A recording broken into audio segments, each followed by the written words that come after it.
Welcome to 5 on 5. I'm Joe Sullivan. Pleased to be joined today with Congressman Cliff Bentz. Congressman, thanks for stopping by. I appreciate it. Great to be here. Have you watched the Democratic National Convention this week? And if so, what are your thoughts? Well, I haven't. We've been doing town hall meetings up and down the valley, so no, I have not watched. And frankly, it's a promotional production, so not sure why I would watch. If Vice President Harris were elected president, how would that impact our state? Well, you'd see a continuation of some of the, well, all of the unfortunate policy agendas that you see with every bureaucratic agency that we deal with every day here in Oregon, and that would include taking out the proposal to take out the 4 lower Snake River dams. It would include the higher energy costs because of the challenges that the Biden administration has imposed on oil and gas production. It would include the unfortunate approach to trying to restore salmon runs without paying any attention to what's going on in the ocean. There's a lot of things that are being done badly by agencies now, and all of those bad things would continue. And in fact, I think they would probably redouble their efforts to institute the green agenda. All those things are bad for our economy and I think for our people. This week, the Rogue Valley Pepper Shakers interrupted one of your conferences at the Jackson County Expo. It was because of your support for Israel. How do you see this ending with Israel? Do you still support Israel, and how do you think this ends with Hamas and Israel? So I absolutely support Israel. I have been a supporter of Israel for my entire political career and earlier. I think ultimately there will be some sort of peace.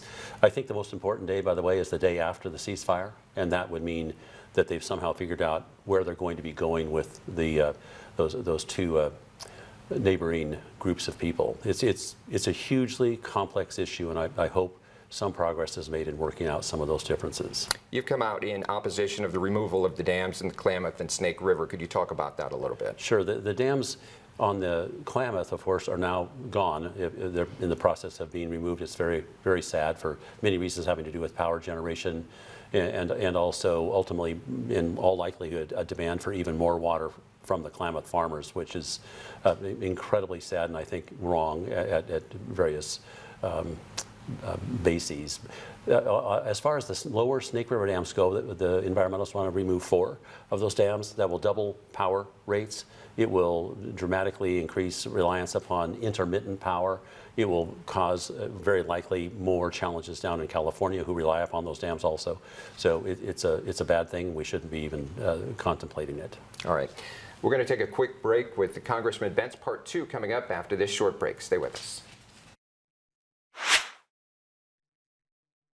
Welcome back to part 2 of our 5 on 5. I'm Joe Sullivan, pleased to be joined again with Congressman Cliff Bentz. And let's talk about the gray wolf, an issue close to your heart, U.S. Fish and Wildlife. You've tried to come out and tell them to delist the gray wolf. Talk about this for us, please. So U.S. Fish and Wildlife has actually agreed that the gray wolf should be delisted. They were then sued, and a judge enjoined the delisting. Is too bad because the U.S. Fish and Wildlife determined that that the gray wolf was not in any danger of extinction for at least the next 100 years. So the wolf should be delisted. That would then allow us to institute better means of controlling and protecting those of us who have to live around the gray wolf, which, by the way, is all of us. So the bottom line is the wolf is not going to be extinct, and we need to be more cognizant of protecting those who have to live adjacent to the wolf. Do you think it's a part of some people who make these decisions don't live in this particular area and might see this as, hey, it's like a dog or something, when in fact it's not? That's exactly right. There's a total misapprehension of how wolves operate. The UC Davis, the university in California, is doing a study on the impact that wolves have upon cattle and sheep and other animals, and particularly on how their reproduction is damaged by fear of the wolf. And we're looking forward to seeing what we already know, which is that these wolves damage production far more than just the animals they kill. You sit on the House Judiciary Committee. What are some of the issues that we should know about? Well, immigration is a huge issue in the border. We're doing our best to convince the Senate to take up H.R. 2, which is the Republican approach to securing the borders. I think that's an incredibly important issue. But immigration, the challenges that have gone with Mayorkas and how he failed to approach the border. Ultimately, we did impeach him in the House, but that's just an indictment, and that was only taken up, it wasn't taken up by the Senate, controlled by the Democrats. It was dismissed out of hand.